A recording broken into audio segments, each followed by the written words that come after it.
بسم الله الرحمن الرحيم.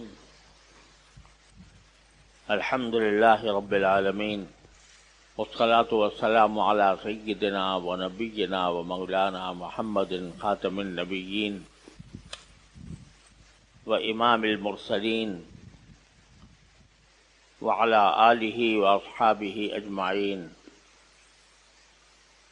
وعلى كل من تبعهم بإحسان إلى يوم الدين. اما بعد، اللہ تبارک و تعالی کا فضل و کرم ہے کہ اس نے ہمیں اپنی زندگی میں ایک اور رمضان کا مہینہ عطا فرمایا. وہ رحمتوں اور برکتوں کا مہینہ جس کے انتظار اور اشتیاق میں رسول کریم صلی اللہ علیہ وسلم کے بارے میں روایت ہے کہ رجب سے اس کا انتظار شروع فرماتے تھے. اب اس مہینے کا بیشتر حصہ گزر چکا. 17 روزے اللہ تعالیٰ نے پورے کرا دیے. زیادہ حصہ گزر چکا ہے، لیکن اب بھی 12 یا 13 دن باقی ہیں. اللہ تبارک و تعالیٰ یہ دن اور یہ راتیں بھی اپنے فضل و کرم سے ہمیں اپنی رضا کے مطابق انجام دینے کی توفیق عطا فرمائے. ابھی 3 دن کے بعد رمضان کا آخری عشرہ شروع ہونے والا ہے، اور اس آخری عشرے کو اگر یہ کہا جائے تو بیجا نہیں ہوگا کہ یہ پورے رمضان کا نچوڑ ہے اور پورے رمضان کا عطر ہے جس سے فائدہ اٹھانے کی ضرورت ہے. اسی آخری عشرے کے اندر اعتکاف بھی مسنون ہے. اس لیے آج مجھے آپ حضرات کی خدمت میں 3 باتوں کے بارے میں کچھ گزارشات پیش کرنی ہے. ایک بات یہ ہے کہ عام طور سے ہمارے ہاں مسلمانوں میں یہ رواج ہے کہ جو زکوٰۃ دینا چاہتے ہیں جو لوگ، وہ رمضان کے مہینے میں زکوٰۃ ادا کرنے کی کوشش کرتے ہیں. اگرچہ زکوٰۃ کوئی رمضان کے ساتھ خاص نہیں ہے. زکوٰۃ کا حکم یہ اللہ تبارک و تعالی نے نماز کے ساتھ ملا کر اس کو ذکر کیا ہے. اقیموا الصلاۃ وآتوا الزکاۃ، اقیموا الصلاۃ وآتوا الزکاۃ الذین یقیمون الصلاۃ ویؤتون الزکاۃ. تقریباً 70 سے زیادہ مقامات پر اللہ تعالیٰ نے دونوں عبادتوں کو اکٹھا ذکر کیا ہے، جس سے اندازہ یہ ہوتا ہے کہ بتلانا مقصود ہے کہ زکوٰۃ کا فریضہ بھی اتنا ہی اہم ہے جتنا نماز کا فریضہ ہے. دونوں ساتھی ہیں. یہ ایک مسلمان کے اعمال میں یہ دونوں عمل مرکزی اور بنیادی اہمیت رکھتے ہیں. قرآن کریم نے یہ فرمایا جو کافر جن سے جہاد ہو رہا ہو، جن سے قتال ہو رہا ہو، اگر وہ اس ایمان لے آئیں، مسلمان ہو جائیں، تو اس کے ساتھ صرف بھی اسلام مسلمان لے جانے کا ذکر نہیں کیا، بلکہ فَإِن تَابُوا وَأَقَامُوا الصَّلَاةَ وَآتَوُا الزَّكَاةَ، کہ وہ توبہ بھی کر لیں اور نماز قائم کرنا شروع کر دیں، زکوٰۃ ادا کرنا شروع کر دیں. فَإِخْوَانُكُمْ فِي الدِّينِ، پھر تمہارے دین کے بھائی بن جائیں گے. تو معلوم ہوا کہ نماز کی طرح زکوٰۃ بھی مسلمان ہونے کی نشانی ہے، مسلمان ہونے کی علامت ہے کہ یہ شخص زکوٰۃ ادا کرتا ہے. اس کی اہمیت اتنی زیادہ کہ بالکل جو سب سے پہلی صورتیں نازل ہوئی ہیں، سورہ مزمل، سورہ مدثر کے بعد کہتے ہیں دوسری یا تیسری صورت یہ ہے جو نازل ہوئی تھی، اس میں بھی یہ حکم موجود ہے، اقیموا الصلاۃ وآتوا الزکاۃ۔ معلوم ہوا کہ زکوٰۃ کی فرضیت بالکل اسلام کی ابتدا سے ہی شروع ہو گئی تھی، اور یہ اسلام کا ایک ترین شعار ہے۔ نماز اگر جسمانی عبادت ہے جو جسم سے ادا ہوتی ہے، تو زکوٰۃ مالی عبادت ہے۔ اللہ نے جو کچھ بھی مال انسان کو عطا فرمایا اس میں سے کچھ حصہ نکالنا پڑتا ہے زکوٰۃ کے لیے۔ اور احادیث میں یہ فرمایا گیا ہے کہ زکوٰۃ کو طہارۃ للاموال قرار دیا گیا ہے، کہ انسان جو کچھ بھی کماتا ہے اس زندگی میں، اس کمائی کو پاک کرنے والی چیز زکوٰۃ ہے۔ پاک کرنے والی کیسے؟ قرآن کریم کا ارشاد ہے، ان الذین یکنزون الذهب والفضة ولا ينفقونها في سبيل الله فبشرهم بعذاب أليم يوم تقوى بها جباههم وجنوبهم هذا ما كنزتم لأنفسكم فذوقوا ما كنتم تكنزون۔ قرآن کریم فرماتا ہے کہ جو لوگ سونا چاندی جمع کر کے رکھتے ہیں، اور سونا چاندی سے مراد پیسہ، وہ جس شکل میں بھی ہو، جو لوگ سونا چاندی کو جمع کر کے جوڑ کر رکھتے ہیں اور اس کو اللہ کے راستے میں خرچ نہیں کرتے، ان کو دردناک عذاب کی خبر سنا دو۔ کیا دردناک عذاب؟ یوم تقوی بہا، یوم یحمى علیہا فی نار جہنم۔ آخرت میں یہ ہوگا کہ سونا چاندی یا جو کچھ بھی سامان یا جو قابل زکوٰۃ چیزیں ہیں، وہ اگر ان کی زکوٰۃ نہیں نکالی گئی تو قیامت کے دن ان سونا چاندی کو یا ان سکوں کو یا ان کو آگ پر تپایا جائے گا، اور پھر تقویٰ بہا جباہہم وجنوبہم وظہورہم، اور اس کے ذریعے داغا جائے گا ان کی پیشانیوں کو، ان کے پہلوؤں کو اور ان کی پشتوں کو۔ یہ انجام ہونے والا ہے سونا چاندی جمع کرنے والوں کے لیے۔ سونا چاندی سے مراد ہر قسم کا مال ہے جو تجارت کا مال ہوتا ہے۔ اور ایک حدیث میں ایک آیت میں سیطبقون ما بخلوا به یوم القیامہ، یہ جتنا تم نے روپیہ پیسہ سونا چاندی جمع کیا، یہ سب تمہارے گلے کا طوق بنے گا قیامت کے دن۔ گلے کا طوق بنے گا، اس کی حدیث میں تفصیل آئی ہے، اللہ بچائے، کہ ایک سانپ کی شکل میں آئے گا، گنجا سانپ۔ وہ سانپ گلے میں لپٹ جائے گا، اور گلے میں لپٹ کر اس کے منہ پر ڈنک مارے گا اور کہے گا، یہ میں ہوں تیرا مال، میں ہوں تیرا خزانہ، کیونکہ تو نے زکوٰۃ ادا کیے بغیر جمع کر رکھا تھا۔ تو بڑی سخت وعیدیں ہیں زکوٰۃ نہ ادا کرنے پر، لہذا خوب سمجھ لینا چاہیے۔ اللہ تبارک و تعالیٰ نے زکوٰۃ کو اتنا بڑا فریضہ قرار دیا کہ نماز کے ساتھ اس کو ہمیشہ ذکر کیا ہے، اور اس کے ادا نہ کرنے پر شدید وعیدیں ہیں، جیسا میں نے ابھی آپ کے سامنے عرض کی۔ اور اصول یہ بتا دیا، کوئی بہت مشکل کام نہیں ہے، مشکل کام نہیں ہے۔ زکوٰۃ واجب ہوتی ہے ہر اس شخص کے ذمے جس کے پاس 52.5 تولہ چاندی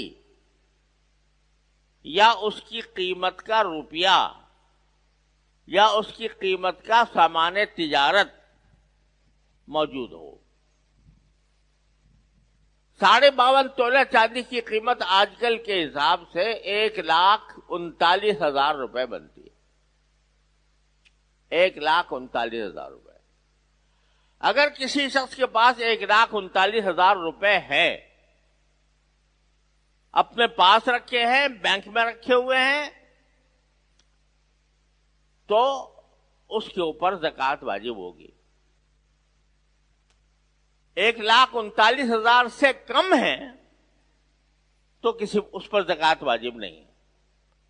لیکن 1,39,000 روپے اگر کسی کے پاس نقد ہیں، اس کے اکاؤنٹ میں رکھے ہوئے ہیں، یا 1,39,000 روپے کے عمر کی قیمت کا سامان تجارت اس کے پاس موجود ہے، کسی نے چھوٹی سی دکان ہی کھولی ہوئی ہے مثلا، اور اس دکان کے اندر 1,39,000 کا سامان موجود ہے بیچنے کے لیے، اس پر بھی زکوٰۃ واجب ہے۔ لیکن اس پر زکوٰۃ واجب ہے صرف کتنی؟ 40واں حصہ، 2.5%۔ یعنی اگر 1,39,000 روپے کا کوئی شخص مالک ہے تو 1,00,000 پر 2,500 روپے، 1,00,000 پر 2,500 روپے، اور 39 کے اسی حساب سے لگا لو تو سب ملا کر ہو سکتا ہے 3,000-3,500 روپے بن جائیں گے۔ 1,39,000 کا بندہ مالک ہے اور وہ اس کی ضروریات اصلیہ سے زیادہ ہے تو اس کے اوپر 3,000 روپے زکوٰۃ واجب ہو جاتی۔ یہ اللہ تعالی نے کوئی بہت بڑی رقم نہیں رکھ دیتی، لیکن اگر یہ ہر مسلمان اس کو ادا کرنے کا اہتمام کر لے تو میں دعوے کے ساتھ کہہ سکتا ہوں کہ ملک میں کوئی غریب باقی نہیں رہے گا۔ ملک میں کوئی غریب باقی نہیں رہ سکتا اگر زکوٰۃ ٹھیک ٹھیک ادا کر دی جائے۔ افسوس ہے کہ اس عظیم شان فریضے کی ادائیگی میں بہت ہی غفلت بھی ہوتی ہے اور اس کے صحیح انتظام بھی نہیں کیا جاتا، جس کی وجہ سے اتنا اہم فریضہ اس کے ذریعے ہم ابھی تک اپنے ہاں غربت ختم نہیں کر سکتے۔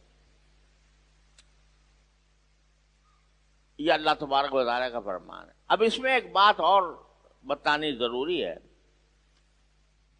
کہ زکوٰۃ انسان کے ذمے اس تاریخ میں سب سے پہلے فرض ہوتی ہے جس تاریخ میں اس کے پاس 1,39,000 روپے کے برابر پیسہ، سونا، چاندی، زیور یا سامان تجارت اس کی ملکیت میں آیا۔ جس تاریخ میں سب سے پہلے وہ صاحب نصاب بنا، اس کو صاحب نصاب کہتے ہیں، جو سب سے پہلے جس تاریخ میں صاحب نصاب بنا، اس تاریخ میں وہ اسے اپنا حساب کرنا چاہیے ہر سال۔ لوگ سمجھتے ہیں کہ ہمیشہ رمضان میں ہی کرنا چاہیے، حالانکہ ایسا نہیں ہے۔ آپ بالغ ہونے کے بعد سب سے پہلے جب صاحب نصاب بنے جس تاریخ میں، وہ تاریخ آپ کی زکوٰۃ کی تاریخ ہے۔ اگر وہ یاد نہ ہو چلو تو پھر ایسے ہی اندازے سے کوئی تاریخ مقرر کر لو تو اس کی بھی امید ہے کہ انشاءاللہ معافی ہو جائے گی، لیکن سارا حساب اس تاریخ ہوگا۔ فرض کرو وہ تاریخ یکم رمضان ہے مثال کے طور پر، تو یکم رمضان کے تاریخ میں دیکھو کہ آج میرے پاس کتنی نقدی ہے، کتنا بینک اکاؤنٹ ہے، کتنا میرے پاس سامان تجارت ہے، کتنا میرے پاس سونا چاندی ہے۔ یہ 4 چیزیں ہیں جس پر زکوٰۃ واجب ہوتی ہے: سونا چاندی، زیور ہو چاہے نقدی بینک اکاؤنٹ اور سامان تجارت، یعنی کوئی ایسی چیز جو بیچنے کے لیے آپ نے خریدی ہو، اگر یہ 1,39,000 تک پہنچ جاتی ہے تو اس پر زکوٰۃ واجب۔ یہاں لوگوں میں یہ بھی ایک غلط فہمی پائی جاتی ہے کہ زکوٰۃ کے بارے میں بہرحال ہر مسلمان جانتا ہے کہ سال بھر کسی کے پاس مال رہا ہو تو اس پر زکوٰۃ واجب ہوتی ہے، لیکن معنی سال بھر رہنے کے یہ ہے کہ سال بھر نصاب اس کے پاس نصاب کا مالک رہا ہو، یہ مطلب ہے۔ لیکن بیچ میں جو آتا جاتا رہا اس کا کوئی حساب نہیں، آج اتنے پیسے آ گئے، کل جتنے چلے گئے، پھر اتنے آ گئے، پھر اسے چلے گئے، اس کا حساب کرنے کی کوئی ضرورت نہیں۔ جو تاریخ مقرر کی ہے، جیسے یکم رمضان، تو یکم رمضان کو آپ کے پاس جو بیلنس ہے، یعنی جو نقدی رکھی ہے، جو بینک میں پڑا ہے، جو سامان تجارت ہے، جو زیور کی قیمت ہے موجودہ، یا کوئی اور چیز آپ نے خریدی ہو، پلاٹ وغیرہ خریدا بیچنے کے لیے جو خریدا ہو، اگر یکم رمضان کی تاریخ ہے اور اس سے ایک دن پہلے بھی 10,000 روپے آ گئے تو ضروری کہ 10,000 پر بھی سال گزرے، بلکہ وہ اسی دن اس کے اوپر زکوٰۃ واجب ہو جائے گی جس دن تاریخ زکوٰۃ ہے۔ ہر روپے پر زکوٰۃ سال گزرنا ضروری نہیں ہے، ہر پیسے پر سال گزرنا ضروری نہیں ہے، بلکہ نصاب اگر شروع سال میں بھی تھا، آخر سال میں بھی ہے، تو بیچ میں جو آتا جاتا رہا اس کا کچھ حساب رکھنے کی ضرورت نہیں۔ جو کھا لیا وہ کھا لیا، جو خرچ کر لیا وہ کر لیا۔ آخری تاریخ جو ہے اس تاریخ میں دیکھو تو کیا بچا ہے۔ تو بھائیو، زکوٰۃ کا فرض ہونا تو اسی وقت ہو جاتا ہے جب بندہ صاحب نصاب بنتا ہے۔ البتہ رمضان میں اس وجہ سے لوگ زیادہ اہتمام کرتے ہیں کہ رسول کریم صلی اللہ علیہ وسلم نے ارشاد فرمایا کہ رمضان کے مہینے میں اگر کوئی آدمی کوئی فرض عبادت ادا کرتا ہے تو وہ 70 فریضے کے برابر ہوتی ہے اجر اور ثواب کے اعتبار سے۔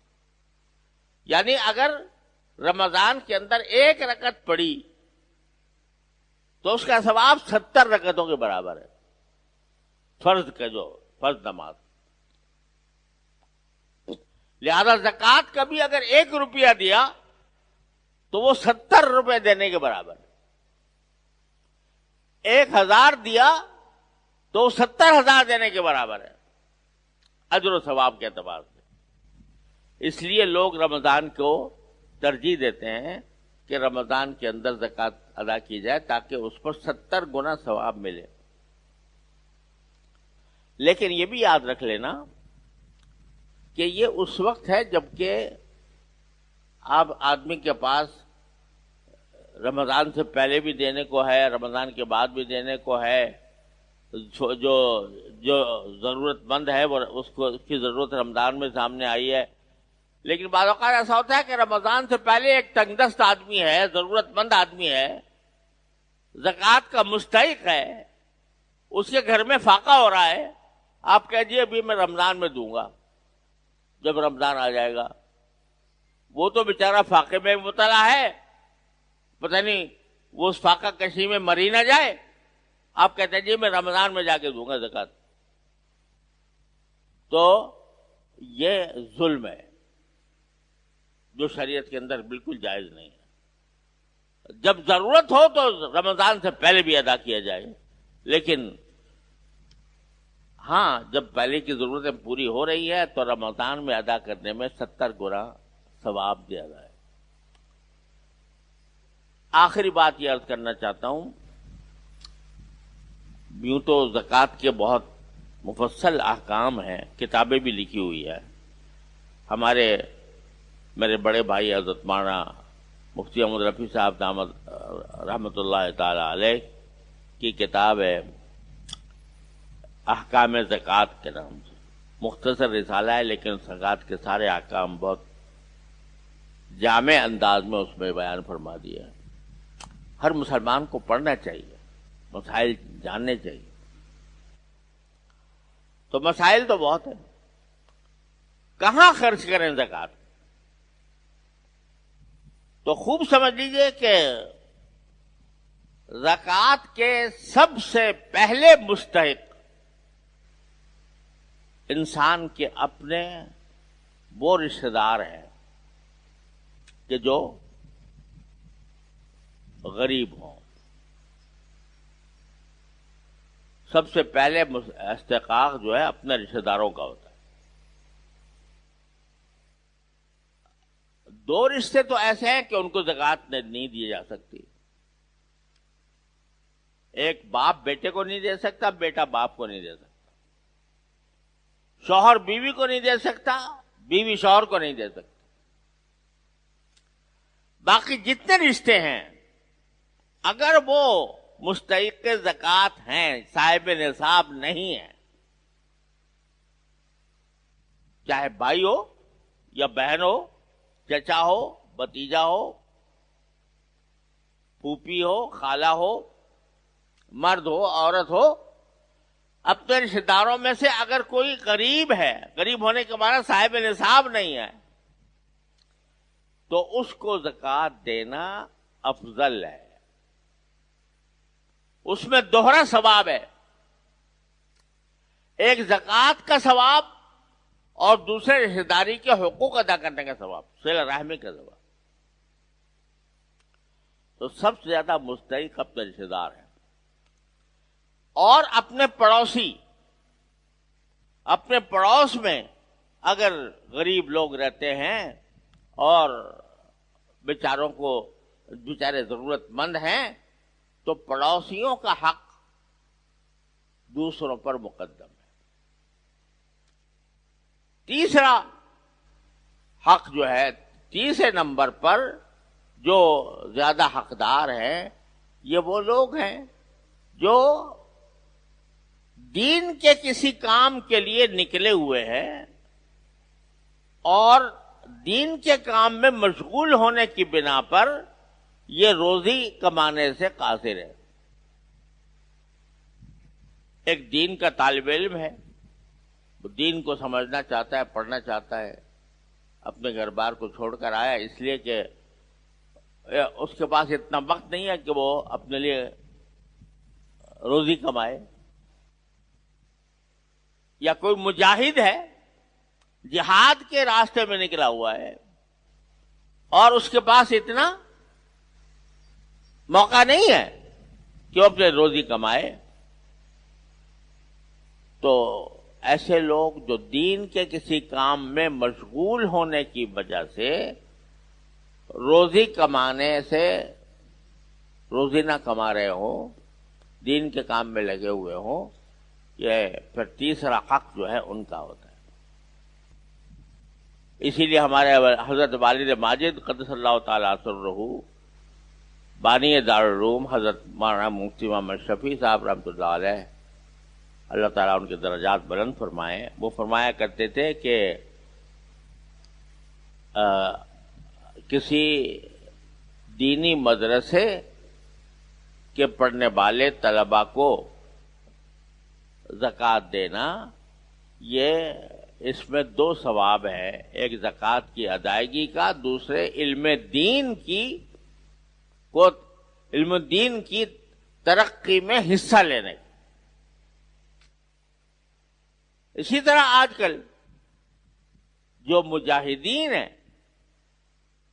فلسطین میں جہاد کر رہے ہیں، یا جن کے اوپر اسرائیلیوں نے بمباری کر کے جن کو خانمہ برباد کر دیا ہے، جن کے بچے روٹی کو ترس رہے ہیں، جن کے جو فاقہ کشی پر مجبور ہیں، وہ بھی اس کے بہت اہم مستحقین میں سے ہیں آج کل کے حساب سے۔ تو اس لحاظ سے آدمی کو چاہیے کہ اپنی زکوٰۃ کا حساب کرے۔ یہ جو لوگ کرتے ہیں کہ الٹپ بغیر کسی حساب کے اندازے سے زکوٰۃ نکال دیتے ہیں، اس سے اندیشہ رہتا ہے کہ فریضہ ادا ہوگا یا نہیں ہوگا۔ ایک ایک پیسے کا حساب ہونا چاہیے جس پر زکوٰۃ فرض ہے، کتنی زکوٰۃ میرے ذمہ فرض ہوئی، اس کا پہلے حساب لگانا چاہیے۔ حساب لگانے کے بعد پھر اس کی ادائیگی کا اس طرح انتظام کرنا چاہیے جس کا میں نے ابھی آپ حضرات کے سامنے ذکر کیا۔ اللہ تعالی ہم سب کو اس کی توفیق عطا فرمائے۔